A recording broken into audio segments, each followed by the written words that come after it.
Hello friends, आज आपण chocolate cake बनवणार आहे आणि ही रेसिपी खूप हेल्दी आहे कारण आज आपण चॉकलेट केक गव्हाच्या पिठापासून बनवून तयार करणार आहे आणि खूप लोकांना चॉकलेट केक खायला खूप आवडतो पण मैदा असल्यामुळे खाऊ शकत नाही।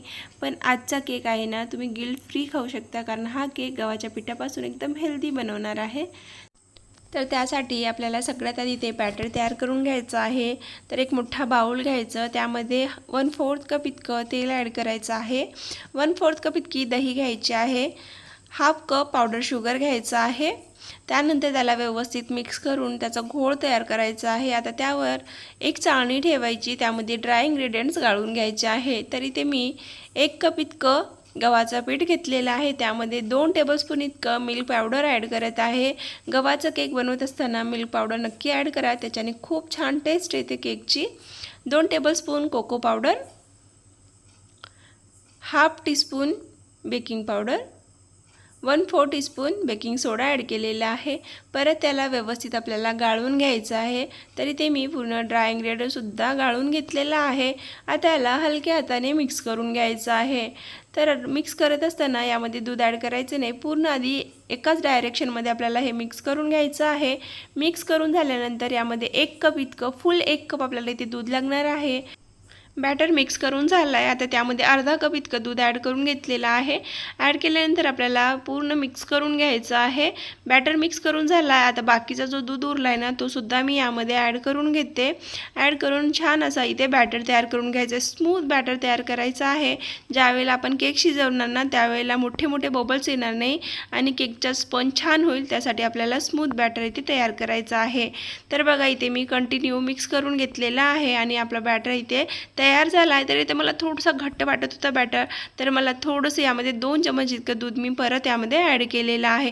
तर मी आधी ना याच कपाने 1 कप दूध घेतलेलं होतं, तर 2 चमच इतकं दूध माझ्या कपाला कमी होतं, म्हणून मी मोजून फक्त 2 चमच इतकं दूध किंवा 2 टेबलस्पून इतकं दूध यामध्ये परत ॲड करून घेतलेलं आहे। म्हणजेच फुल 1 कप इथे दूध मी वापरलेलं आहे। पूर्ण गोळ तयार आहे, म्हणजेच आपला बॅटर मिक्स करून घेतलेला आहे। आता बाजूला ठेवूया आणि केक टीन तयार करून घेऊया। तर केक टीन आपल्याला आधीच तयार करून घ्यायचं आहे, तर मी केक टीन तयार करूनच ठेवलेला आहे, म्हणजे बटर पेपर कट करून त्यामध्ये लावून ठेवलेलं आहे। तर त्यावरून आपल्याला थोडंसं तेलाने ग्रीस करून घ्यायचं आहे आणि आपण जो बॅटर तयार करून घेतलेला आहे ना केकचा, तो त्यामध्ये ॲड करून घ्यायचा आहे। ज्यावेळेला आपण ॲड करतो त्यावेळेला थोडंसं स्पीडमध्ये 1 मिनिटासाठी आपल्याला बॅटरला मिक्स करून घ्यायचं आहे। मिक्स करून झाल्यानंतर आपल्याला केक टीनमध्ये ॲड करायचं आहे। तर बघा इथे मी पूर्ण बॅटर केक टीनमध्ये ॲड करून घेतलेला आहे। ॲड केल्यानंतर 2-3 वेळेस आपल्याला टॅप टॅप करायचं आहे आणि केक शिजण्यासाठी ठेवायचा आहे। त्यासाठी एक इथे मोठं पातेलं घेतलेलं आहे, त्याच्या बुडाला आपल्याला मीठ टाकून घ्यायचं आहे। मिठाला व्यवस्थित इथे पसरवून घ्यायचं आहे, म्हणजे इव्हनमध्ये सगळीकडे वाफ तयार होईल। तर बघा स्प्रेड करून घेतल्यानंतर त्यामध्ये एक स्टँड ठेवायचा आहे, तर इथे मी डबल स्टँड वापरलेला आहे, म्हणजे थोडीशी हाईट वाढेल म्हणून। तर डबल स्टँड ठेवल्यानंतर त्याला झाकण लावून प्रीहीट करून घ्यायचं आहे 10 मिनिटासाठी। तर ही प्रोसिजर आपल्याला केकचा बॅटर तयार करण्याच्या 10 मिनिटं आधीच करायची आहे। तर आपलं पातेलं प्रीहीट झालेलं आहे। आता जो आपण केक टीन आहे ना, तो त्यामध्ये ठेवून घेऊया। आता आपल्याला हा पूर्ण केक शिजवून घ्यायला 40 मिनिटं लागतील, तर 40 मिनिटापर्यंत आपल्याला हा केक शिजवून घ्यायचा आहे। तर आता झाकण लावते आणि 40 मिनिटापर्यंत याला शिजवून घेते। तर इथे 5-10 मिनिटं इकडे तिकडे होऊ शकतात, तर तुम्ही 30-35 मिनिटापर्यंत याला एकदा चेक करू शकता, पण त्याच्या आधी ओपन करू नका, म्हणजे त्याच्यातली वाफ निघून जाईल आणि केक आपला व्यवस्थित फुलणार नाही। त्यासाठी पूर्णपणे 30-35 मिनिटानंतरच याला चेक करा। तर इथे मी 40 मिनिटानंतर तुम्हाला चेक करून दाखवत आहे। अशा प्रकारे एक टूथपिक घ्यायची आणि त्याला टोचून बघायचं, टूथपिक जर क्लीन निघाली तर समजायचं आपला केक पूर्णपणे शिजून तयार आहे आणि केक खूप छान इथे शिजून तयार झालेला होता। स्पॉन्जसुद्धा तुम्ही बघू शकता खूप छान फुललेला आहे। आता काय करायचं, पूर्णपणे जोपर्यंत थंड होत नाही तोपर्यंत डिमोल्ड करायचं नाही आहे। आता एक रुमाल घ्यायचं, किचन टॉवेल घ्यायचं, त्याच्यावर झाकून ठेवायचं जोपर्यंत केक पूर्णपणे थंड होत नाही तोपर्यंत। जोपर्यंत आपला केक थंड होतोय तोपर्यंत आपण इकडे एक व्हिपिंग क्रीम तयार करून घेऊया। त्यासाठी ते एक मोठा बाउल घेतलेला आहे, त्यामध्ये 1 कप भरून आपल्याला व्हिपिंग क्रीम ॲड करायची आहे। तर ते एकदम चिल्ड अशी व्हिपिंग क्रीम वापरायची, म्हणजे क्रीम खूप छान बनून तयार होते। तर क्रीम ॲड केल्यानंतर आपल्याला बीटर मशीनने याला बीट करून घ्यायचं आहे। तुमच्याकडे जर बीटर मशीन नसेल तुम्ही हँड विस्करने सुद्धा हे क्रीम बनवून घेऊ शकता, फक्त थोडासा वेळ लागतो। मी स्वतः ट्राय केलेला आहे, क्रीम बनवून तयार होते। तर क्रीम बनवून तयार झाली आहे, लगेच आपण गनाश तयार करून घेऊया। तर 1 कप डार्क कंपाऊंड घेतलेला आहे, अर्धा कप आपल्याला इथे गरम करून घेतलेली व्हिपिंग क्रीम ॲड करायची आहे, किंवा तुम्ही इथे फ्रेश क्रीमसुद्धा ॲड करून घेऊ शकता, किंवा डबल बॉयलरने सुद्धा हे तुम्ही गनाश तयार करून घेऊ शकता, मेल्ट करून घेऊ शकता चॉकलेटला।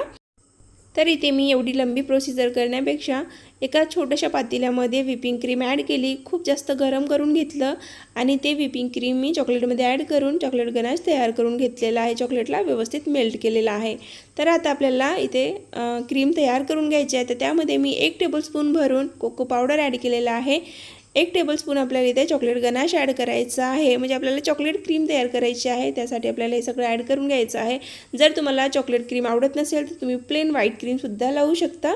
तरी ते मी ॲड केल्यानंतर याला व्यवस्थित मिक्स करून घेत आहे, तुम्ही बिटरने मिक्स करू शकता, मी स्पॅच्युलानेच मिक्स करून घेत आहे। तर स्पॅच्युलाने सुद्धा इझिली मिक्स होऊन जातो। तर बघा इथे मी मिक्स करून घेतलेला आहे पूर्ण। तर आपली ही चॉकलेट क्रीमसुद्धा बनवून तयार झालेली आहे आणि आता आपण चेक करून घेऊया की आपला केक थंड झाला आहे की नाही। आपला केक इथे पूर्णपणे थंडगार झालेला आहे आणि त्यानंतरच इथे मी केकला केक टिनमधून काढून घेणार आहे। तर बघा केक अजिबात बसलेला नाही आहे, थोडंसं पण यामध्ये दूध जास्त किंवा कमी झालं ना तरी केक बुडाला बसतो फुगल्यानंतर, पण असं इथे झालेलं नाही आहे। गव्हाच्या पिठाचा केक राहूनसुद्धा खूप स्पंजी आणि खूप छान इथे केक बनवून तयार झाला आहे। तर चाकूने आपल्याला आधी कॉर्नर सोडवून घ्यायचं आहे आणि त्यानंतर त्याला अशा प्रकारे डिमोल्ड करून घ्यायचं आहे। तर बघा इथे मी केक काढून घेतलेला आहे, केकला स्पंज तुम्ही बघा किती सुंदर असा केक इथे बनवून तयार झालेला आहे। आता यावरचं बटर पेपर रिमूव्ह करून घ्यायचं आहे। तर हलक्या हाताने सावकाश याला काढून घ्यायचं, नाहीतर कधी कधी याचा बेससुद्धा तुटून जातो। तर बघा मी इथे बटर पेपर रिमूव्ह करून घेतलेला आहे। बटर पेपर रिमूव्ह करून झाल्यानंतर आता याला कट करून घ्यायचं आहे। तर सगळ्यात आधी तर आपल्याला वरचं पोर्शन कट करून घ्यायचा आहे, जो थोडंसं वरी बघा त्याचा शेप बरोबर नाही आहे, त्यासाठी आपल्याला हा काढून घ्यायचा आहे आणि याच्यातून आपल्याला शुगर सिरपसुद्धा व्यवस्थित टाकता येईल, त्यासाठी वरचं पूर्ण आपल्याला काढून घ्यायचं आहे। खातानासुद्धा व्यवस्थित लागत नाही म्हणून आपल्याला वरचं पूर्ण काढून घ्यायचं आहे आणि त्यानंतर आपल्याला कट लावून घ्यायचं आहे। तर इथे मी 3 लेअरमध्ये हा केक बनवून तयार करणार आहे। तुम्हाला जर व्यवस्थित कट करता येत असेल तर तुम्ही याला 4 लेअरमध्ये सुद्धा करू शकता, पण इथे मी सिंपल रेग्युलरमध्ये 3 लेअरमध्येच कट करणार आहे। आणि बेस बघा किती स्पंजी आणि किती जाळीदार बनवून तयार झालेला आहे। हा गव्हाचा केक आहे म्हणून तुम्हाला अजिबात वाटणार नाही, ज्या पद्धतीने मी तुम्हाला सांगितलेली आहे रेसिपी तुम्ही नक्की ट्राय करा। आणि सेकंड लेअरसुद्धा इथे मी बनवलेली आहे, म्हणजे कट केलेली आहे। आणि ही थर्ड लेअर तर तुम्ही जाळी बघू शकता आपल्या केकला किती छान आलेली आहे आणि किती स्पंजी असा केक इथे बनवून तयार झालेला आहे। तर आता आपण केकला कट करून झाला आहे, लगेच आपण याला आयसिंग करून घेऊया। तर इथे मी एक वाटी घेतलेली आहे, त्यामध्ये 3 टेबलस्पून इतकं पावडर शुगर ॲड केलेलं आहे, तेवढंच आपल्याला पाणी घ्यायचं आहे 3 टेबलस्पून इतकं। तर हे व्यवस्थित मिक्स करून बाजूला ठेवून घेऊया आणि लगेच आपण केकसुद्धा बनवून घेऊ। तर एक पायपिंग बॅगमध्ये आपण सगळ्यात आधी तर क्रीम भरून घ्यायची आहे, म्हणजे आपण ज्यावेळेला केकला क्रीम लावणार ना तर इझिली आपल्याला क्रीम लावता येते। नाहीतर आपण जर नवीन कोणी केक बनवत असणार ना तर केकवर क्रीम लावायला खूप त्रास होतो, व्यवस्थित क्रीम लावता येत नाही। जर तुम्ही अशा प्रकारे पायपिंग बॅगमध्ये भरून जर क्रीम लावणार तर खूप इझिली तुम्हाला क्रीम लावता येते आणि इव्हनली पूर्ण केकवर क्रीम लागते, कुठे जास्त किंवा कमी होत नाही।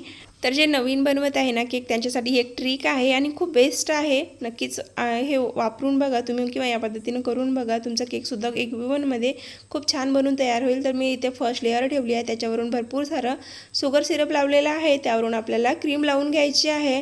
तर बघा क्रीमसुद्धा खूप जास्त लावायची नाही, व्यवस्थित आपल्याला इथे क्रीम लावून घ्यायची आहे। क्रीम लावून घेतल्यानंतर स्पॅच्युलाने याला स्प्रेड करून घ्यायचं आहे व्यवस्थित, म्हणजे आपल्या पूर्ण लेअरला खूप छान क्रीम इथे लागेल, अशा पद्धतीने आपल्याला इथे स्प्रेड करायचं आहे। तर बघा मी क्रीम लावल्यानंतर याला हलक्या हाताने फक्त स्प्रेड करून घेत आहे आणि आपली क्रीम एक लेअरमध्ये स्प्रेड करून सुद्धा झालेली आहे आणि किती सिंपलमध्ये किती इझिली क्रीमसुद्धा लावून तयार झालेली आहे, बघितलं ना तुम्ही। तर तुम्हीसुद्धा अशीच पद्धत वापरा आणि पटकन केक बनवून तयार करा। तर नेक्स्ट लेअर ठेवली आहे, त्याच्यावर भरपूर सारं शुगर सिरप लावलेलं आहे, परत आपल्याला त्याच पद्धतीने इथे क्रीम लावून घ्यायची आहे। तर इथे मी भरपूर सारी परत क्रीम लावली आहे, आता स्पॅच्युलाने परत आपल्याला स्प्रेड करून घ्यायचं आहे। तर असेच करून आपल्याला 2, 3, 4 लेअरला करून घ्यायचा आहे. तर इथे मी 3च लेअरचा केक बनवत आहे. तर दुसरी लेअरसुद्धा बनवून तयार आहे आणि इझिलीसुद्धा बघा मी इथे स्प्रेड करून घेतलेला आहे. नाहीतर काय होतं ना, कधी कधी केक बनवताना खूप कंटाळा येऊन जातो, एवढं चिकट असते ना केक बनवणं. तर त्यासाठी तुम्ही अशा प्रकारे काही ट्रिक्स वापरा आणि पटकन केक बनवायला शिका. तर बघा मी मधल्या बाजूनी थर्ड लेअरला सुद्धा भरपूर सारं शुगर सिरप लावलेलं आहे आणि ती लेअरसुद्धा ठेवून घेतलेली आहे. त्याच्या वरच्या बाजूने सुद्धा शुगर सिरप लावायचं, म्हणजे हा गव्हाच्या पिठाचा केक असल्यामुळे थोडासा फिक्का लागतो, त्यासाठी शुगर सिरप भरपूर लावायचं. आणि वरूनसुद्धा अशा प्रकारेच आपल्याला क्रीम लावून घ्यायची आहे, भरपूर सारी क्रीम लावायची. क्रम कोट करायचं सगळ्यात आधी, तर नाहीतर केकला व्यवस्थित फिनिशिंग येत नाही. तर अशा प्रकारे एकदा क्रीम लावून घेतल्यानंतर स्पॅच्युलाने व्यवस्थित आपल्याला स्प्रेड करून घ्यायचं आहे. व्यवस्थित पूर्ण केकला आपल्याला इव्हनमध्ये क्रीम लावून घ्यायची आहे, क्रम कोट करून घ्यायचं आहे. तर बघा मी इथे अशा प्रकारे व्यवस्थित क्रीम लावून घेत आहे. खूप जास्त किंवा खूप कमीसुद्धा इथे क्रीम लावलेली नाही आहे. मी परत पायपिंग बॅगने क्रीम लावत गेलेला आहे आणि याला सेट करून घेत आहे. तर मी पूर्ण व्हिडिओ जर डिटेलमध्ये दाखवलं असतं ना तर खूप मोठा व्हिडिओ झाला असता. त्यासाठी इथे मी थोडंसं तुम्हाला कमी करून म्हणजे कट करून दाखवत आहे. तर तुम्ही समजू शकता की मी इथे कशा प्रकारे केक बनवून तयार केलेला आहे. आणि इथे मी पूर्ण डिटेलमध्ये तुम्हाला केक कसा बनवायचा, म्हणजे बेस कसा शिजवायचा, बेस कसा तयार करायचा, त्यानंतर क्रीम कशी बनवायची, कशी सेट करायची, पूर्ण व्हिडिओ डिटेलमध्ये सांगितलेला आहे. तर तुम्हाला व्यवस्थित कळालंच असेल. तर हा चॉकलेट गनाश जो आपण बनवून ठेवलेला आहे ना, त्याच्यातला अर्धा आपल्याला काढून फ्रीजमध्ये ठेवायचा आहे सेट होण्यासाठी आणि अर्धा गनाश आपल्याला नंतर चॉकलेट केकवर स्प्रेड करण्यासाठी बाहेर ठेवायचा आहे. तर मी छोट्या वाटीमधला फ्रीजरमध्ये ठेवलेला आहे आणि बाकीचं बाहेर ठेवून घेतलं आहे. तर इथे बघा 15-20 मिनटं झालेले होते. आपला केक व्यवस्थित इथे सेट झालेला आहे. तर परत यावरून मी थोडीशी क्रीम ॲड करून घेतलेली आहे आणि केकला फिनिशिंग टच देत आहे. तर बघा अशा प्रकारे आपल्याला खूप जास्तसुद्धा क्रीम लावायची नाही. हवं तर तुम्ही पायपिंग बॅगने सुद्धा लावू शकता, पण मी फायनलमध्ये माझा केक व्यवस्थितच होता, त्यासाठी मी भरपूर कमी प्रमाणामध्ये क्रीम लावण्याचा प्रयत्न केलेला आहे. तर कारण लहान मुलं खातात, त्यासाठी क्रीमचा खूप कमी वापर केला आहे. तर इथे केक आपला व्यवस्थित बनवून तयार झालेला आहे. केकला फिनिशिंगसुद्धा खूप छान आलेली आहे. तर तुम्हाला व्हिडिओमध्ये दिसतच असेल केक कसा बनला आहे, कमेंट करून नक्की सांगा. तरी ते व्यवस्थित क्रीम लावून झाल्यानंतर माझ्याकडे डिझायनर असा स्क्रॅपर होता, त्याच्याने मी अशा प्रकारे एक डिझाईन करून घेतलेली आहे. आणि त्यानंतर आपल्याला हा केक सेट ठेवण्यासाठी परत फ्रीजमध्ये 5 मिनिटासाठी ठेवून घेतला आहे. तोपर्यंत केक सेट होतो तोपर्यंत आपण इकडे चॉकलेट गनाश तयार करून घेऊया. तर जी चॉकलेट आपण बनवून घेतलेली होती ना, थोडीशी घट्ट झाली होती, त्यामध्ये आपल्याला 2 टेबलस्पून किंवा 2 चमच इतकं पाणी ॲड करायचं आहे आणि व्यवस्थित त्याला मिक्स करून पातळ करून घ्यायचं आहे. म्हणजे आपला चॉकलेट गनाश ज्यावेळेला आपण केकवर टाकणार तर व्यवस्थित पूर्ण केकला कवर होईल अशा प्रकारे आपल्याला इथे पातळ करून घ्यायचं आहे. तर चॉकलेट गनाश तयार आहे. तर काय करायचं आता, केकवर क्रीम कशी टाकायची, म्हणजे चॉकलेट गनाश कसा टाकायचा, तर अशा प्रकारे एक स्पॅच्युला घ्यायचा. एखादी तुमच्याकडे मोठं जर त्याला उलटण म्हणतात ते उलटण वगैरे असेल तर ठीक आहे, नाही तर चाकू असेल तुमच्याकडे जो असा थोडंसं पस्तरट आणि प्लेन असेल ना, त्याच्या मदतीने व्यवस्थित पकडा आणि अशा प्रकारे एक चाळणीवर ठेवा, खाली प्लेट ठेवा, त्याच्यावर केक ठेवा आणि त्याला व्यवस्थित पूर्ण चॉकलेटने कवर करून घ्या. म्हणजे चॉकलेट गनाश ॲड करा आणि खूप इझी आहे. दिसायला खूप अवघड दिसतो, असं वाटतं की किती कसं करणार, केक आहे पडून जाणार, पण असं अजिबात होत नाही. तुम्ही जर व्यवस्थित त्याला केअरफुली करणार ना तर खूप इझिली तुम्ही सुद्धा हे करू शकता. आणि बघा आपला खूप छान इथे केक बनवून तयार झालेला आहे. थोडंसं सपोर्ट द्यायचं केकच्या खालून, ज्यावेळेला आपण चम्मच आणि स्पॅच्युला काढतो त्यावेळेला थोडंसं सपोर्ट द्यायचं आणि हळू हाताने याला काढून घ्यायचं. तर बघा आपला केक इथे बनवून तयार झालेला आहे. खूप छान इथे केक बनवून तयार झाला होता. आणि आपला जो चॉकलेट गनाश मी फ्रीजरमध्ये ठेवलेला आहे ना, तो सुद्धा खूप छान सेट झाला आहे. तो एका पायपिंग बॅगमध्ये भरून घ्यायचा आहे. तर इथे माझ्याकडे स्टार नोझल होती, ज्या पायपिंग बॅगने मी क्रीम लावली ना त्याच क्रीमच्या पायपिंग बॅगमध्ये भरून घेतलेला आहे. आणि अशा प्रकारे नोझलने डिझाईन काढून घेतलेली आहे. सिंपल डिझाईन आहे. डिझाईन काय काढावं काही सुचत नव्हतं, म्हणून मी सिंपल पद्धतीने ही डिझाईन काढून घेतली आहे. तर इथे केक बनवून तयार झाला आहे. सिंपल पद्धतीने एक डिझाईनसुद्धा काढलेली आहे आणि खूपच सिंपल दिसत होती मला, म्हणून मी परत माझ्या डोक्यात आलं की असं काहीतरी करायचं, पण मला ते काही आवडलं नाही. तरी आता मी काढली आहे. तर बघा तुम्हाला ही रेसिपी कशी वाटली. पूर्ण चॉकलेट केक बनवून इथे तयार झालेला आहे. तुम्हाला हे चॉकलेट केक आवडलं का नाही आवडलं, केकची डिझाईन आवडली की नाही ते सुद्धा कमेंट करून नक्की सांगा. आणि जर तुम्हाला हे एक व्हिडिओ आवडत असेल तर चॅनलला लाईक शेअर सबस्क्राईब करायला विसरू नका. थँक्यू.